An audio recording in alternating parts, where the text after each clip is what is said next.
Hello everyone and welcome to my garden. If you're new here, my name is Mari and I'm gardening in New York, zone 6B7A. And today we're going to take a look on how the garden is doing at the end of April. We're going to start here in the backyard where I'm growing most of my vegetables, and we're going to do a quick harvest from this beautiful vertical planter over here. This is our first season growing in this location. We have moved last year from New York City. I just noticed something. Something ate our stuff in our GreenStalk down here, but I'll show that to you guys in a minute because it just caught my attention. Anyway, before I get to that, let's focus on the harvesting. We do have a lot of wildlife pressure here and we're still learning because it's our first season. So if you want to check out what we're gonna do to deal with all of that, make sure to subscribe to the channel so you can follow along with us. So this GreenStalk here we have planted just a few weeks ago. Just noticed yesterday that some of these are bolting. I'm not sure if it's because our temperatures got too hot too fast, but we're going to take these out, and most of the things that I'm growing here are greens. So I have some different bok choy. This is a purple. Sorry, it's a pak choy. I changed it. I'm doing a pak choy this year. This is a purple pak choy, some lettuce, there's some pansies, there are edible flowers in here, some spinach, some shimmering or tatsoi. I never remember which one I planted, but they look very similar. More spinach here that's also bolting, so you have to take this one out. And mostly I like to do one GreenStalk just for greens because we love eating fresh greens in the spring. And now is a perfect time to start harvesting. And look at this side, so pretty. I love the purple against the green stalks. You can always replace the pockets that you take on grow things that are cut and come again. So for instance, the lettuce, if I just remove the outer side, the outer leaves, they're going to keep growing. The bok choy, if I cut in the bottom, I can let more leaves grow. But I'm noticing now that this one is also bolting. So you see, is sending this center stem here. I did plant this early and this guy's matured very fast, so it's also time for me to harvest. And we'll do that. We'll just do a little cleanup on this planter, make sure that's still looking nice and healthy. We'll leave everything that still has to grow. We take out the things that are bolting, use it through the week, and then I'm probably going to replant this with some of the extra seedlings that I have. Also, it is shimmering. I'm seeing a tag over here, so all of these are shimmering. I use the same seed package. Just going to cut this here through the bottom. A lot of these brassicas, you can just twist it if you want. I do have a hori knife here. Maybe I'll help just a bit because those got a little too big. And I never pull up the roots. I like to keep the roots in there to decompose and add some organic matter to the soil in the GreenStalk. So we got our first one here, and I have a basket, and we're going to keep adding more greens to this. And we'll see how much we're able to harvest today. There's a little shiso trying to grow in this pocket. You see here, this little guy. This is a red shiso. I might let it since I took something else. And this is, I don't know, maybe it's lemon balm. We'll see. But something else is growing here, which is excellent. Okay, then let me take these other shimmering. Those are really good. Oh, there's a pea in here too. Perfect. They're just going to give more space for this pea to grow. I was going to say those are really good to cook, just sauteed or stir-fried. The stems are very tender and the leaves taste like spinach, so I really like those. I just snuck some pea seeds in here when I planted these, and some of them germinated, so that's great because you kind of have a succession harvest just right over there by doing this. Let me see on this side. Just going to get this other one down here. Oops, that was a Mizuna together. I love these guys. See how pretty they are? She's still small and there's a bit of a root. Let me see if I can replant this. I accidentally pulled it together. We'll see how she would do. I might not make it because I damaged the roots too much, but we never know. Take these other guys here. Now, some of these I am cutting not all the way to the bottom. And because it's already bolting, I'm not sure if it's going to regrow. So we're just going to do a test and see what's going to happen there. So, got another one here. This spinach is still good, it's not bolting because this is spring planted. Some of the spinach here was fall planted. These are the ones that are bolting. I'm going to take this other guy here. My God, we're going to have so many greens this week. Wonderful. I might film another cooking video for you guys. Please let me know in the comments if you want to see how I use all of this week. Okay. Our basket is already full. Look at this abundance. I'm still not even done yet. That's wonderful.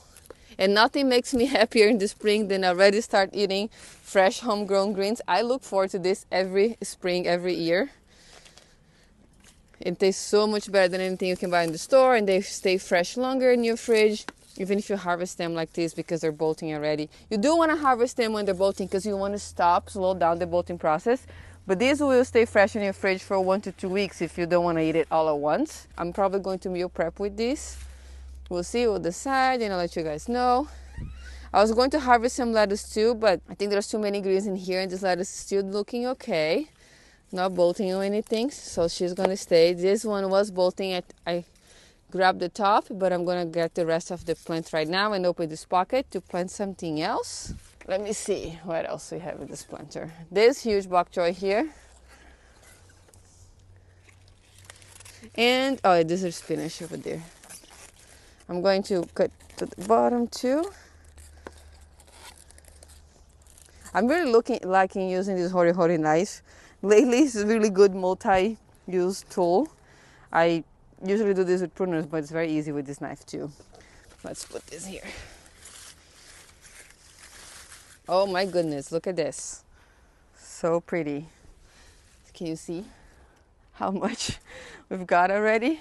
And the plant doesn't even look too bad, right? I mean, there's some empty pockets, but overall, it still looks pretty good. I wish I could leave these two in here, but I can see that they are sending a center stock, so we're just gonna go for it. I am not sure if they're bolting, I think I already said that, because it's too hot or got hot too fast, or because I planted them too long ago. And they mature fast in 50 days or something like that. I started the seeds very early. This one has a baby. I'm going to take it out too. Okay. I think we're good. I have so many greens in here. Abundant basket that I'm not sure if I'm going to harvest anything else. I could harvest some of these flowers because for the pansies, the more you pick, the more they produce. You don't want them to really go to seed. Oh, those are so pretty though. I have a hard time harvesting the flowers, I'll be honest, because I love seeing them in the planters. There's a couple peas in here. So maybe I'll leave there for a couple more days for the bees. And once they start getting a little bit more faded, I'll come around and harvest them. This is our final harvest. And now we can keep going with the garden tour. I'm going to leave this here, actually. Just move slightly so it's not in my way. And I'll move on to let you guys know what are on this planter. So like I said, this is all greens. I just cut a bunch of greens together. This one, I have some more greens and some onions that I'm trying to grow for the first time as an experiment. I got some sweet chard in here for color, some more lettuce, there's some herbs. So this will be more of a mixed one, but I just planted this. So it's looking quite young and not as full as that guy or this guy. These and this were the first ones I planted. And that beautiful one over there, I planted before this, but it's quite young too. So there's not a lot of growth yet. But now, let's move on to here and I'll show you what happened to the bottom of this GreenStalk. So I had a job in the city today, New York City. We just are an hour away from there. And I left this open, uncovered, because we have strawberries in here. And they're flowering. And I was afraid that they were not going to get pollinated if I had left them covered before I left.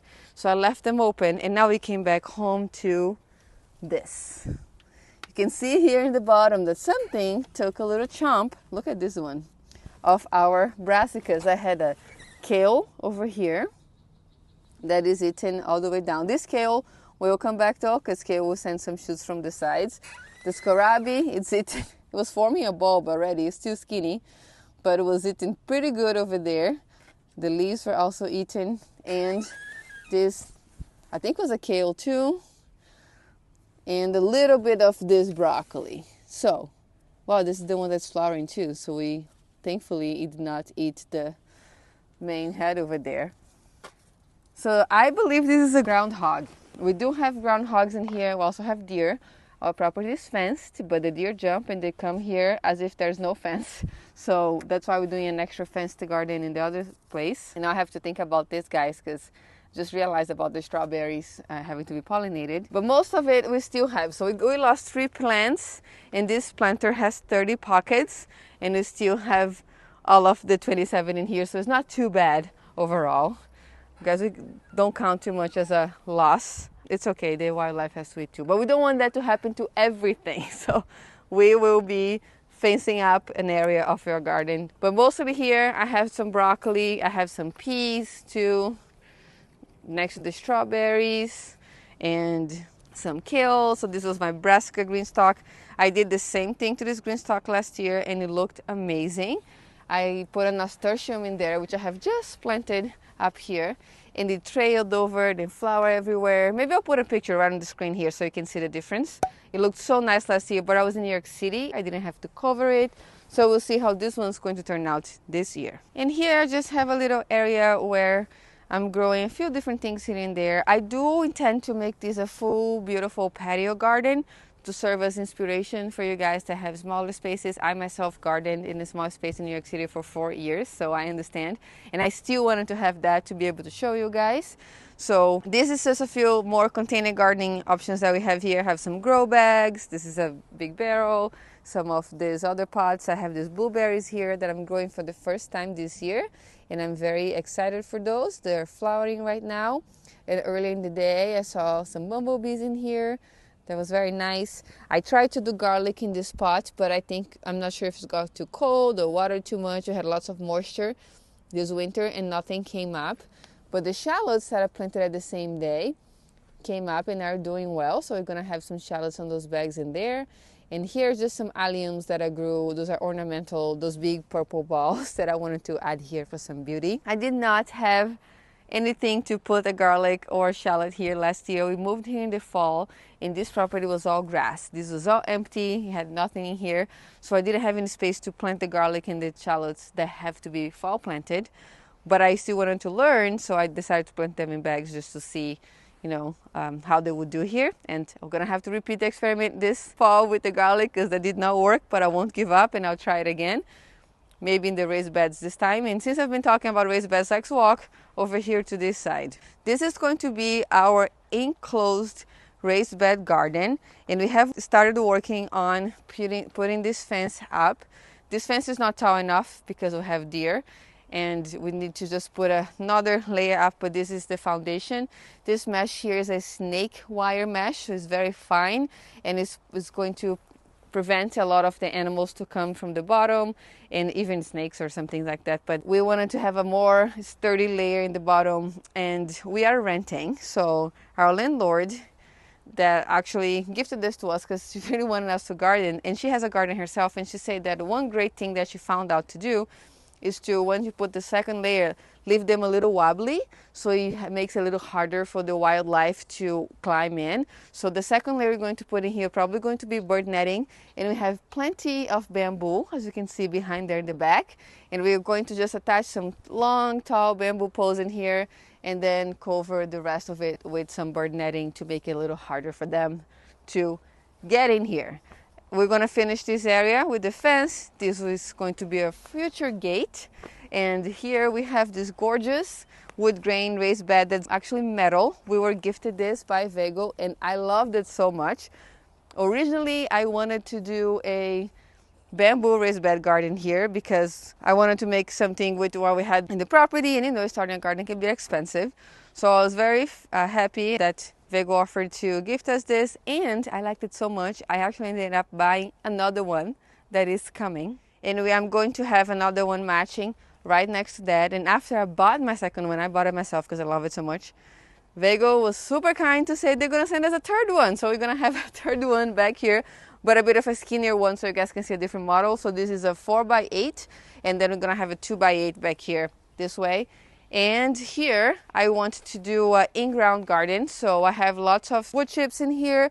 These wood chips are already decomposing. They were in the property when we moved in, a pile in the front. And when we were shoveling to make this, to cover this and level this up, this was not very leveled. We worked on that this weekend too. We saw that they were steaming, they were hot, the pile was hot. So it was really decomposing already. And I decided that I'm going to probably top this off with compost and try to grow some taller things here like tomatoes or corn or okra. We'll decide.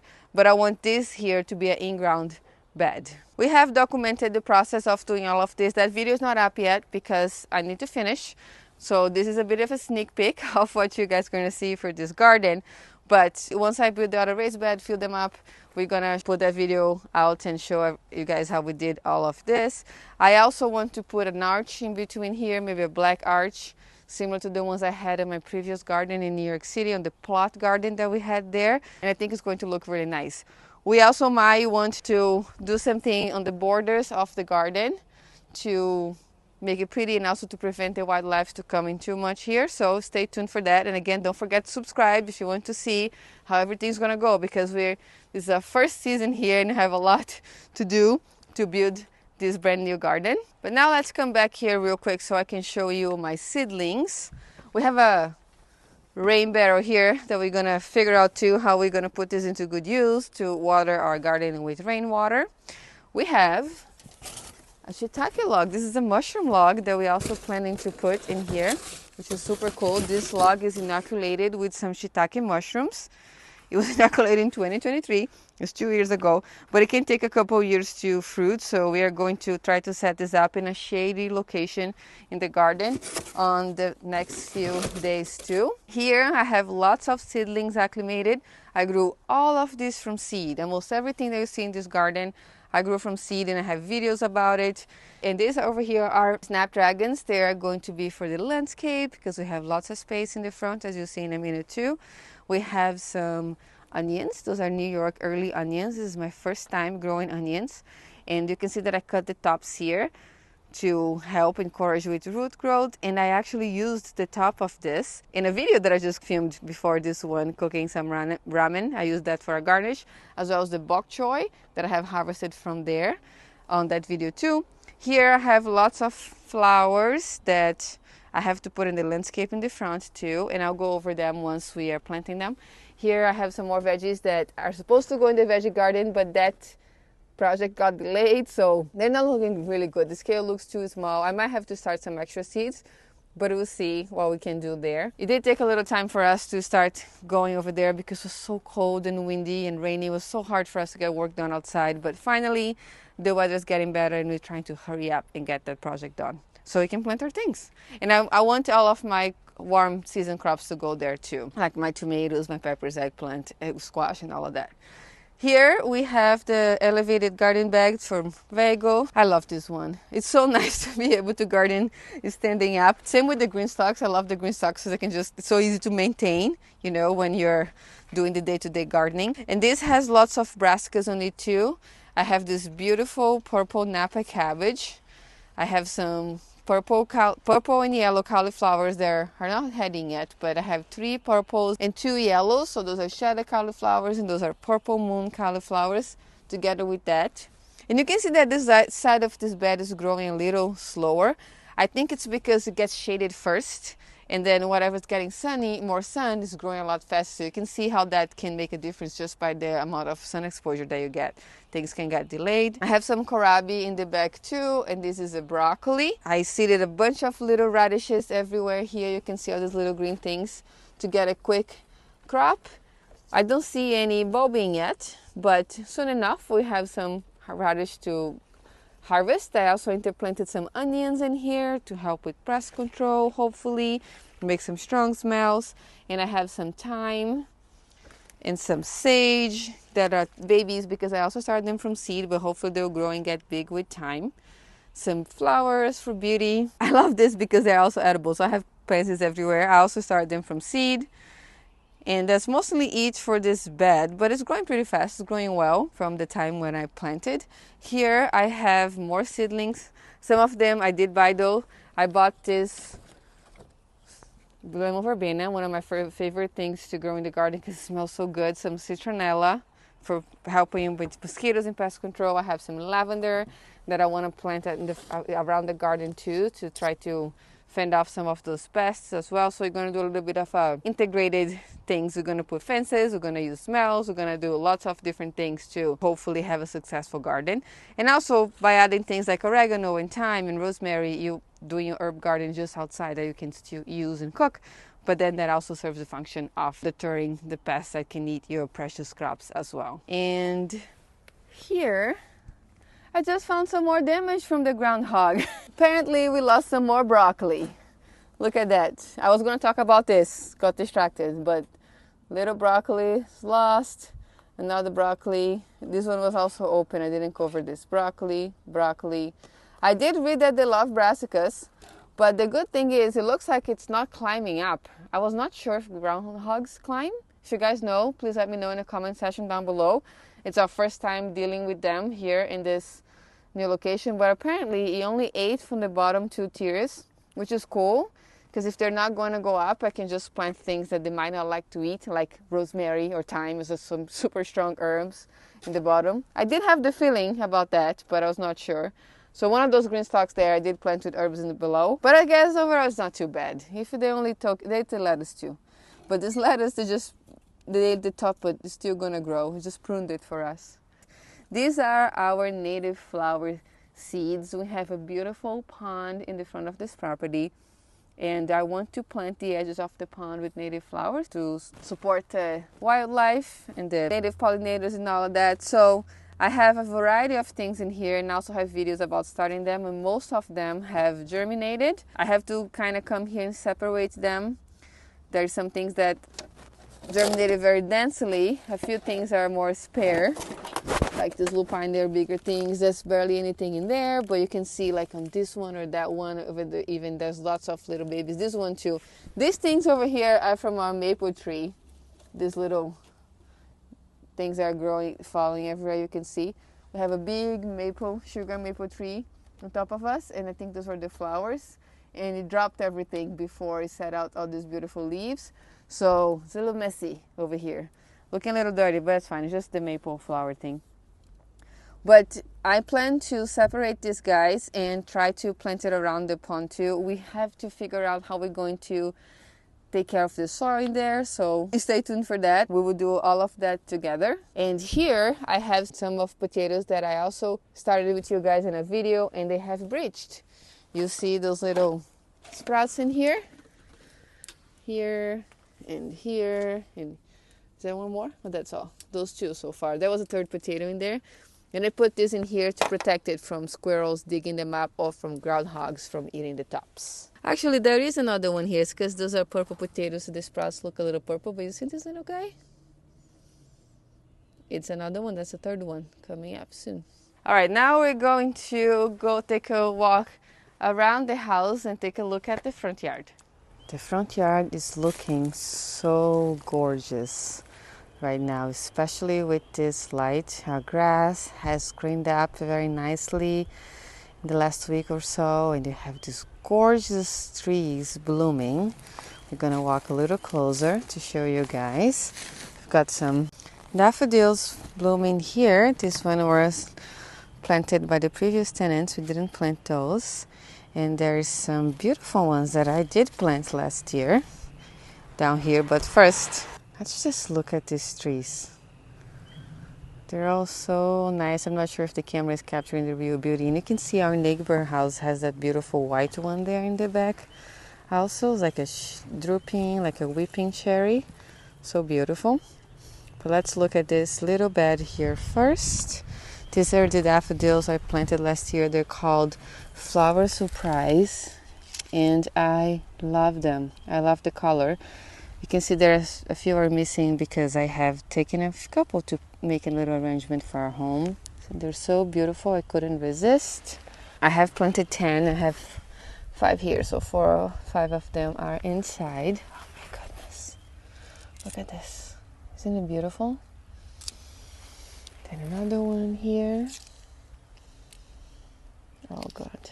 And another one here. Love the frills and the color. I already want a lot more for next year. And here in this bed here, more other things are coming back to life. I have planted actually a lavender here. We went to the plot the other day and I picked up some other things that we had it from a previous garden. So I just put this lavender here because I saw she had a little bit of green on the bottom. Hopefully she'll survive the transplant. But There's a milkweed there that I grabbed from there too. And this is a native foxglove that's coming up, overwintered.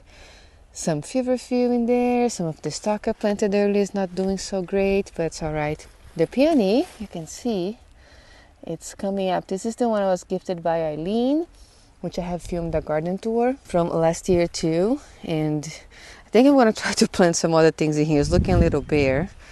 I have some echinacea coming back. You can see they're starting to just pop up. So with these little pointy leaves are echinaceas. The butterfly weeds coming back there too. And we have 3 of the alliums.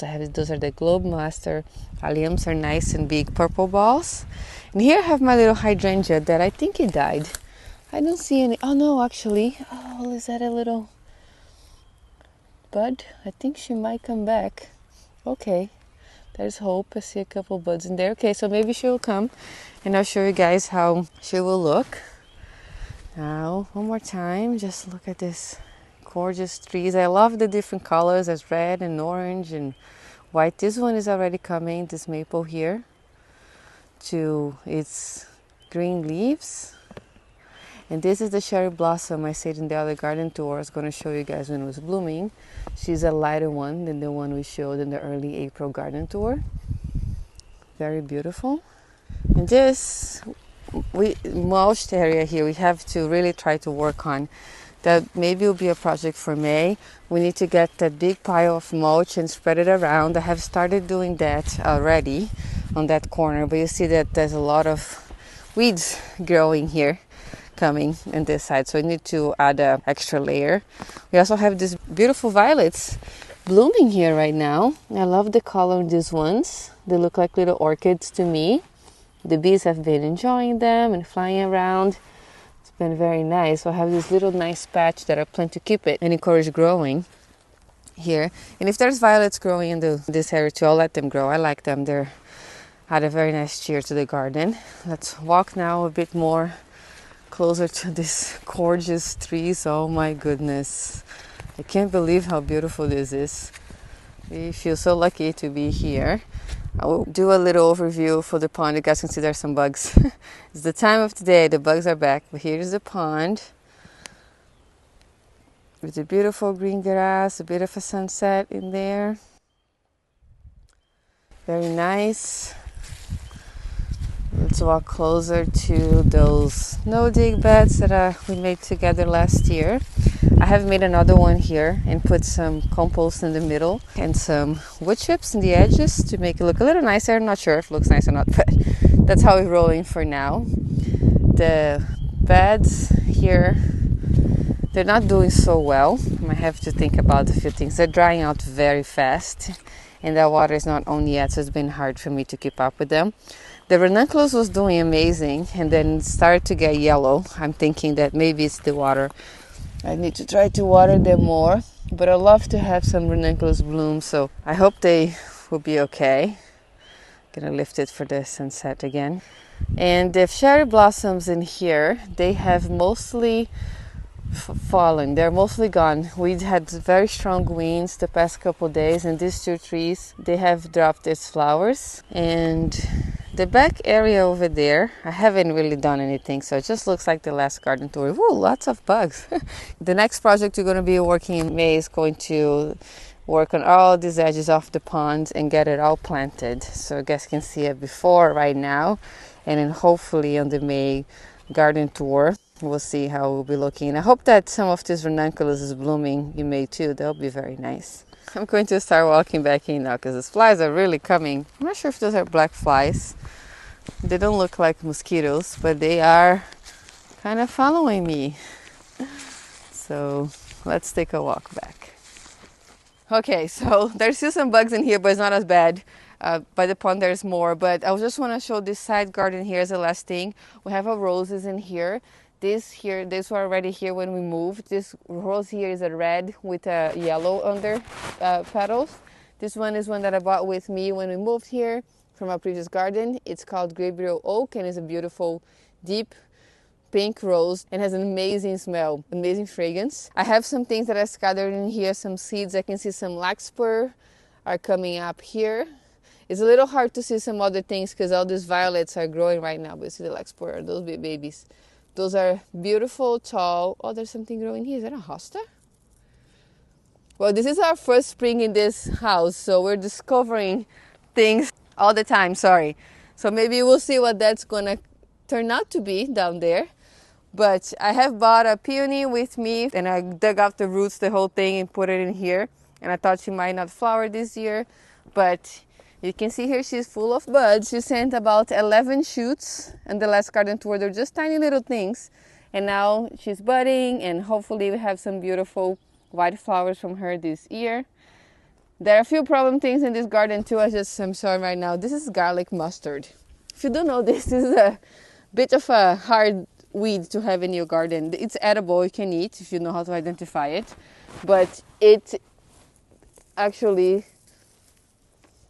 is supposed to send out some I don't know, some chemical compounds from the roots that inhibit the growth of other plants around.